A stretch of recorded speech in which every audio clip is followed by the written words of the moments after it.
ഇന്നലെയാണ് justice Hema committee report പുറത്തു വന്നത്. അത് ഇന്നലെ വലിയ ചർച്ചയായി. ഇന്നും അതുമായി ബന്ധപ്പെട്ട് പല കോണുകളിൽ നിന്ന് പ്രതികരണങ്ങൾ വരുന്നു. മുഖ്യമന്ത്രിയുടെ അടക്കം പ്രതികരണം ഇന്ന് ആ വിഷയത്തിൽ വരുന്നുണ്ട്. ഏതായാലും അതുമായി ബന്ധപ്പെട്ട കോലാഹലങ്ങളാണ് ഇപ്പോഴത്തെ പ്രധാന ചർച്ചാ വിഷയം. ഗുരുതര കണ്ടെത്തലുകളിൽ കേസെടുക്കാൻ സർക്കാരിന് മേൽ സമ്മർദ്ദമേറുകയാണ്. റിപ്പോർട്ട് പുറത്തുവിടാൻ വൈകിയതിലും സർക്കാരിന് മറുപടിയില്ല. സർക്കാരിന്റെ തുടർ നടപടികൾ എന്താണ് എന്നതിലും ആകാംക്ഷയുണ്ട്. വെള്ളിത്തിരയിലെ മിന്നും താരങ്ങൾക്ക് സിനിമയ്ക്ക് പുറത്തത്ര ശോഭയില്ല എന്ന സത്യമാണ് ഇന്നലെ തെളിഞ്ഞത്.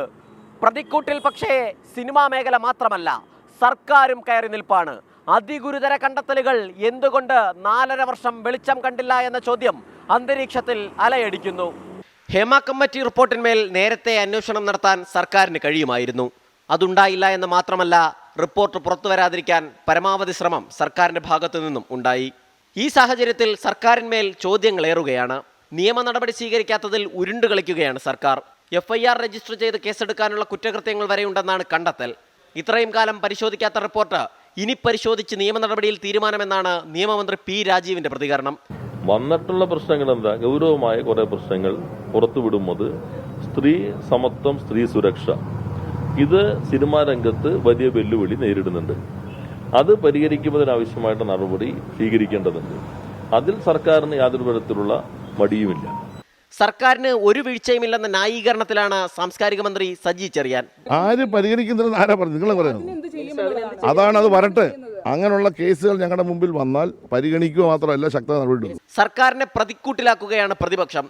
വേട്ടക്കാരുടെ സ്വകാര്യതയാണ് സർക്കാരിന് പ്രധാനമെന്നും പൊതുസമൂഹത്തിന് മുന്നിൽ കുറ്റവിചാരണ ചെയ്യുമെന്നും പ്രതിപക്ഷ നേതാവ് VD സതീശൻ. സർക്കാർ വേട്ടക്കാരുടെ ഒപ്പമാണ്. ആരുടെ സ്വകാര്യത കളയുമെന്നാണ്? ഇരകളുടെ സ്വകാര്യത കളയണ്ട.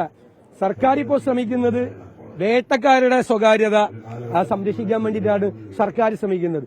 സിനിമാ താരം കൂടിയായ കേന്ദ്രമന്ത്രി സുരേഷ് ഗോപിയുടെ ന്യായീകരണം സിനിമാ മേഖലയിൽ നാളുകളായി സജീവമല്ല എന്നായിരുന്നു. അതിന് തിരുത്തൽ നടപടികൾ ഉണ്ടാകും.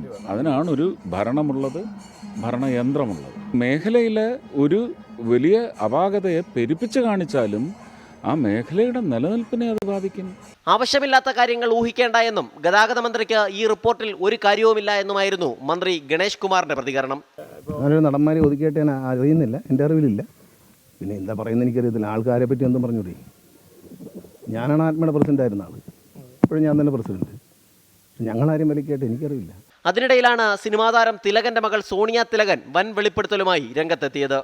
മോളെ എന്ന് വിളിച്ചയാൾ തന്നോട് അപമര്യാദയായി പെരുമാറിയെന്നും ഉചിതമായ സമയത്ത് പേര് പുറത്തുവിടുമെന്നുമായിരുന്നു സോണിയ തിലകന്റെ വെളിപ്പെടുത്തൽ.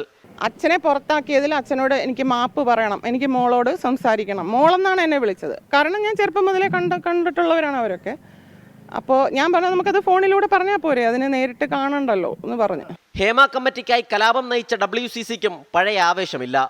സർക്കാരിന് ഇനി ചെയ്യാൻ അനവധി കാര്യങ്ങളുണ്ട്. സിനിമാ നയം രൂപീകരിക്കാൻ കൺസൾട്ടൻസിക്കായി 1 കോടി രൂപ അനുവദിച്ചു.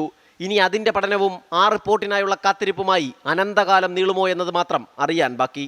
അടിമുടി ദുരൂഹവും ലജ്ജിപ്പിക്കുന്നതുമായ കാര്യങ്ങളാണ് സിനിമാ മേഖലയിൽ നിന്ന് പുറത്തു വരുന്നത്. ഈ ദുഷ്പ്രവണതകൾക്ക് ചുട്ടുപിടിച്ചു കൊടുക്കാൻ ഒരു അധികാരവർഗവും പ്രവർത്തിക്കരുത്. എതിർക്കേണ്ടവ എതിർത്തു തന്നെ നേരിടണം. സലിം മാലിക്, 24, തിരുവനന്തപുരം.